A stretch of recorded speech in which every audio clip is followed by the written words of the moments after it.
I've been working with the OA for a while now. Actual truth, it's just over 13 years I've been involved with the OA. For my sins, I was involved in a company that had some of the resettlement contracts, an organisation called Right Associates at the time when I joined, now known as Right Management. So that was when I was first really involved with the OA. But I've been involved heavily now for the last 7 years. I'm not forces myself, but a lot of my family and friends are. So it's something that's certainly very close to my heart. But when it comes to things like online, and there's lots of this talk about kind of how do you talk about yourself and differentiate yourself. Yes, LinkedIn is powerful. There's a lot that goes on there. There's a lot that you need to consider. But actually, as much as anything, you need to think about, well, what do I want to say first and foremost before you even start to consider different channels and different tools which you might want to use. Jeff Bezos, the guy that founded Amazon, sums it up as being your personal brand is what people say about you when you're not in the room. I think that's a fair assumption. People have opinions, people take views. One of the big things to me, I hate wearing a tie. I see most of you are wearing them. I very rarely ever wear a tie. Not that that's part of my personal brand, but actually it is. If you find a photograph of me online, it's very rarely does it have a tie. But it's more than just that in terms of why is it important. Well, first, it's going to be what people are going to learn about you. Ultimately, it's what they're going to be able to enable them to find, discover, see more. Secondly, it's what they're going to use to form an opinion in terms of what they're able to see and find out about yourself, particularly online. And then latterly, it's what they're going to use to make decisions about you, whether you realize it or not. One of the things we'll certainly talk about is actually the way in which this stuff takes shape, but ultimately, actually, you don't really have overall control, which is a little bit scary, particularly when it comes to recruitment more than anything else. Now, first and foremost, when you want to think about your personal brand, for me, there's a few simple steps to consider. Firstly, what is the purpose? So who is it for? Is it for you? Is it for a prospective employer? Is it for your own business that you're looking to start up? Secondly, well, actually, what is the identity for which you're looking to create? Is it somebody who's ex-forces and you want to carry that forward? Or is it somebody who's looking to create a new career and actually do something different, retrain or otherwise? Thirdly, values and beliefs. Now, this is so true when it comes to your personal brand. What you live and breathe really does come out across in terms of who you are and what you're about. So actually, what are the things that are important to you, whether it's family, whether it's career, whether it's life or otherwise, you want to start to bring some of that together. Next is capabilities. What can you do? What can you offer? What can you bring to the table? Behavior, most importantly. And then lastly, context. In terms of actually how do we look to shape and pull this all together, because this will all form your personal brand based on what you project, how you're seen, and how people interact with you more than anything else.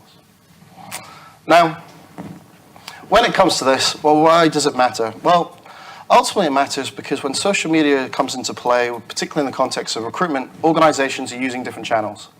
If you take something like Facebook, this year Facebook's being used more for recruitment than it was in previous years. Equally bizarrely, Instagram is now being used a lot more. So people are checking out your background photographs. They're checking out what you're doing, particularly because most people's Instagram accounts are public. So it's the whole, well, actually, do you do what you say you do? Do you commit to share the same information or the relevant information, or do you very much live and breathe the values which you want to project? LinkedIn, unsurprisingly, is very much the channel that most organizations use. Actually, over 94% of organizations use this as a background checking tool. So they want to see, okay, well, what do you say in your CV? Does it stack up? Or more importantly, actually, how big's your network? What have you got going on there? Does your photograph look like you? Basic information, but actually it's taken into consideration, particularly when they're looking to understand more about you as an individual. What's not being used as much nowadays, thankfully, are Twitter and Google+. Twitter, not really a surprise necessarily, mainly because the growth stagnated slightly, but also people have become a lot more savvy, so they're less likely to moan about their lives on Twitter than they would perhaps previously. And Google Plus is the classic in the sense that it's not really used anymore in a nice way. No disrespect to Google, but it's just not really taken off. And for those of you who don't know, Google Plus was the attempt of Google to take over Facebook in terms of create something that was a competitor to it. But one thing to be mindful of, particularly in the context of Google+, is that if you have a Gmail email address, you have a Google+ account. So if you use Gmail, it's worth checking out, do I have an account that I didn't really realize, and am I actually projecting information I didn't really know I was doing? Because actually there's no defense nowadays for not knowing why you're doing what you're doing. But these tools are commonly used, particularly in the context of recruitment. But it's all about then how you can start to harness and use these as a way to represent your personal brands. So, why is it important? Actually, different organizations will stalk you, check you out online, find information about yourself, and different organizations do so in different ways. And unsurprisingly, it's not always the industries we expect, but 76% of hiring managers within IT check somebody out online before they meet them, which kind of makes sense. Sales roles typically are around about 2/3. It's all about how you're projecting and what you're saying. If you take it to industries like FS, actually it's just over 60% now are using it in terms of checking you out. Take it into healthcare, just under 60%, which is actually higher than I expected when I first read this report conducted earlier this year. Retail comes in at 59%. Manufacturing 56%, and lastly, professional services. The business we're stood in here, only 55% say actually they check somebody out. Now, it's the hiring manager, not necessarily the organization. What I mean by that, the hiring manager ultimately is going to be your boss. So it's how much time do they have in terms of check you out online and see what goes on. Because namely, what people tend to do is Google you more than anything else. So it's worthwhile considering, irrespective of the industry, irrespective of the area you're looking at, the likelihood is somebody will stalk you online prior to meeting you. Just be mindful of that. Now, what they're going to learn will sometimes scare you, sometimes not always apparent, and often you're not always told. By rights, actually, you're supposed to be told if an organization looks you up online prior to the recruitment process, but nobody ever gets told. But what sometimes they'll often do is they'll match your information, i.e. they'll take known data about yourself and create a report on you. And your report will look something like this. So I have a report here which takes into play 3 things: Facebook, Twitter, and LinkedIn. Now, I'm very socially aware, I'm very considered in terms of my usage, so I'm very controlled in terms of how the information is projected, but actually, we don't own the data, and ultimately the data can be accessed. So what this report conducted earlier this year started to show was the number of connections, the typical impressions or the typical likes based on the content I share across each of the 3 channels. It has a pass or fail, which was a little bit scary when I had this done, but thankfully I passed. And it also talks about the online commentary. In my case, it's neutral. What that's saying is basically, are you a moaner or not? It's all to do with what they're able to draw out about yourself. What they're then able to look at are things like, what day do you typically post content? What time of day do you tend to do things? What they're then able to discover is things like, well, actually, if what you're providing them by way of information, such as a CV, does your career history online project what you're saying within your CV? Are there gaps? Are there unintentional information? Or are people able to see the change or the transition or the moves for which you talk about? What they're also able to get are to be able to understand, actually, do you know what you're talking about? I.e., do you represent your values, your beliefs, your skill set, your experiences, or otherwise? Which strongly align back to your personal brand. And what they'll also get is other information, including culture and interests, which for me, when I had this report done, was the scariest factor. And the reason I say it was a scary factor, actually, it wasn't that bad in the sense that the first symbol there refers to sport, the second refers to photography, the third is travel. Yep, comfortable with that, it makes sense. I show photographs of holidays or otherwise. The L refers to LinkedIn, the T refers to Twitter. Again, not uncomfortable with either of those. The plus sign, however, refers to health. Now, based on the croaky voice and the fact I'm slightly overweight, health is not a priority for me, to a degree. But you don't realize that what you're projecting in terms of the information online, in terms of what organizations are able to identify. What they're also able to look at as groups, as insights. The little car symbol refers to motor racing. I didn't even realize I talked about it that much. Sports, football, yep, I'm a Southampton fan, so I talk about that a lot. But it's these sorts of things that actually it's the unknowns in terms of we don't necessarily realize we're projecting or sharing or creating this information or this online content about ourselves. And tools like this are becoming widely used by organizations, particularly as part of the recruitment process. So one of the things that you want to start to factor in, coming back, is the whole, well, actually, what do I want to say? What do I want to project? How do I want to project it? And actually, what's this all about? Now, there is an argument that almost it's too late. What I mean by that is if you use these channels already, yep, there's content already out there, there's information already out there. But actually going forward, particularly as you start to transition, once you're thinking about how you want to be seen, once you're clear on who you want to be getting that message to, actually you can shape this information fairly easily. What you want to start to think about, however, is what types of media. What I mean by that is what are you going to use? For me, the simple way to view it, LinkedIn, completely. Tone of voice, it's all about a business meeting. That's the way in which you want to consider it. It's how the company shares information. It's going to be around your work experiences or future work experiences or ideas. That's the type of content that'll go across there. no politics, no religion, even though it seems to be ridiculously popular at the moment. When it comes to things like Facebook, yeah, by all means, yes, express the fact that you do things outside of work, that you're involved in charity, that you enjoy a drink, admittedly not excessively, but consider in terms of what the information is you're sharing. Everyone's allowed to have a life. When it comes to tools like Twitter, yep, it's a great way to gain insights and information, learn about what's going on, but again, equally, it's a nice way to share information if you wish to. Ultimately, with Instagram, yep, it's an image-based tool, though the platform this week has started to change. So actually, it's something that if you use, by all means, but just be aware the content is public. We don't own this information. Organizations, employers are able to use this as a way to sense check about yourself. So it's worth being considered. How does it align back to you and your brand? Now, when it comes to what you should be doing, first and foremost, nice and simple, audit yourself online. What do I mean by that? Google yourself. Yes, you might stand there and say, yep, it's nice and easy. I have a relatively unique name in my case, but if you Google my name, you get a whole bunch of stuff about a retired driving instructor from Bournemouth, who's my granddad. You get a whole bunch of stuff about a health professional from Scotland, who's my dad. But equally, if you type my name, Lincoln Coots, you then add an additional keyword or phrase, then you can define it to me very easily, simply by typing in London, or the OA, or LinkedIn, or social media, or terms that I'm commonly known for. So what you want to start with is search yourself online, but look to include the phrases that you want to have considered or you want to have known about yourself aligned to your personal brand. So is it military, or is it a particular skill set, or is it a particular experience? So start with, see what's there. You need to start from point one.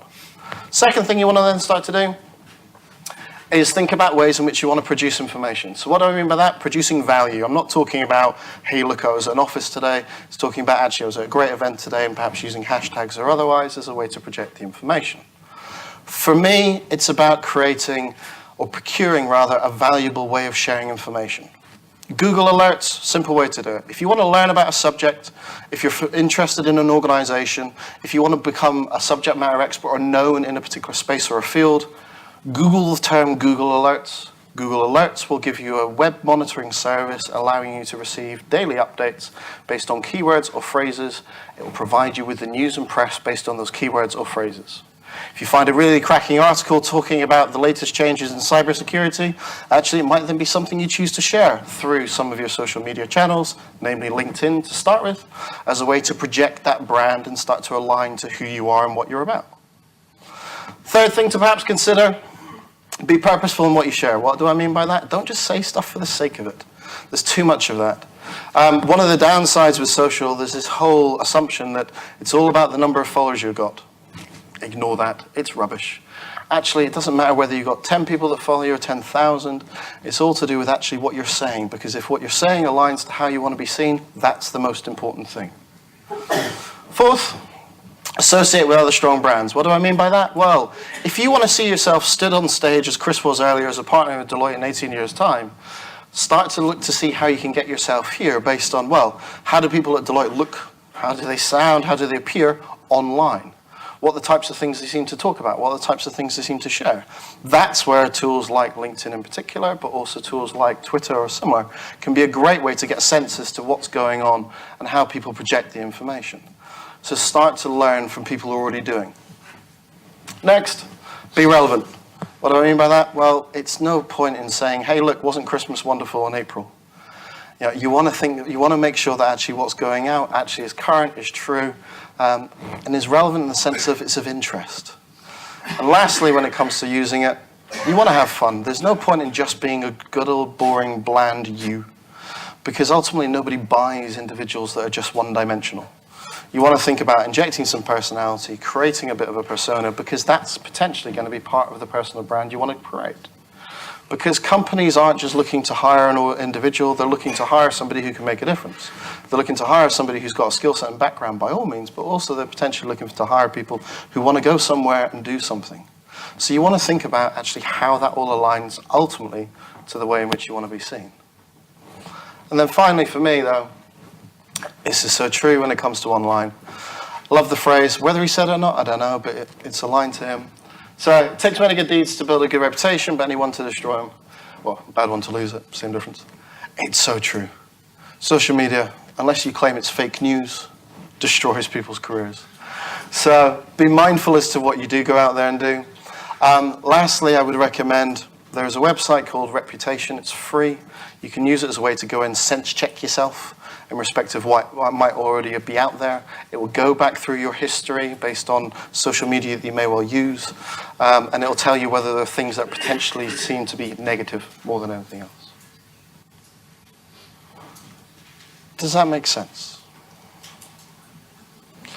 Any questions?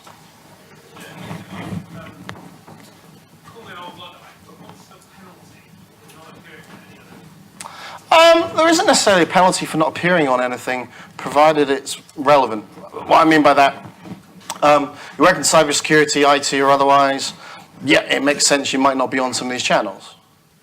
That said,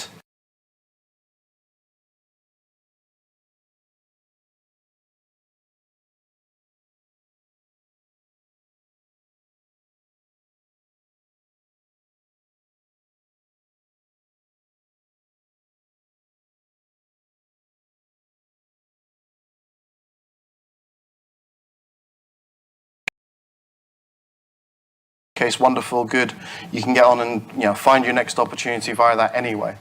But if you're looking to try and branch out into new areas, if you're looking to try and do something that's perhaps slightly different to where you've been previously, then your existing or your current network might not suffice, in which case actually using these channels as a way to help build a persona or a brand will probably be of more benefit.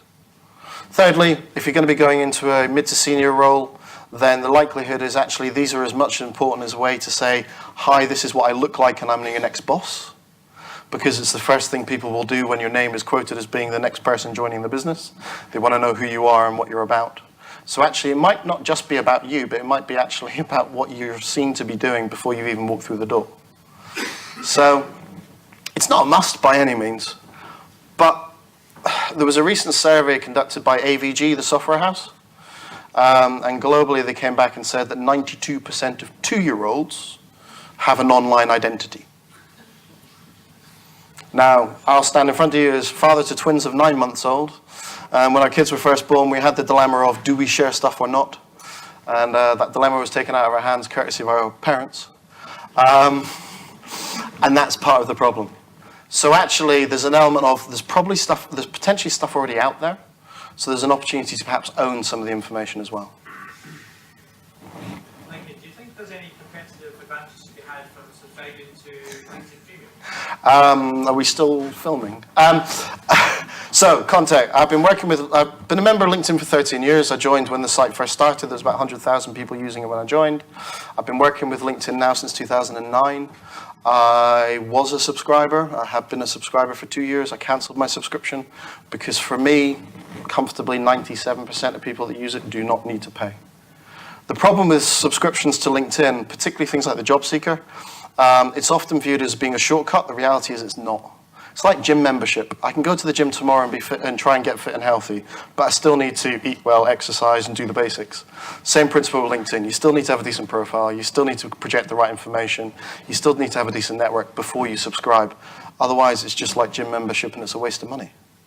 So, yeah, I wouldn't recommend it to start with anyway. Any other questions?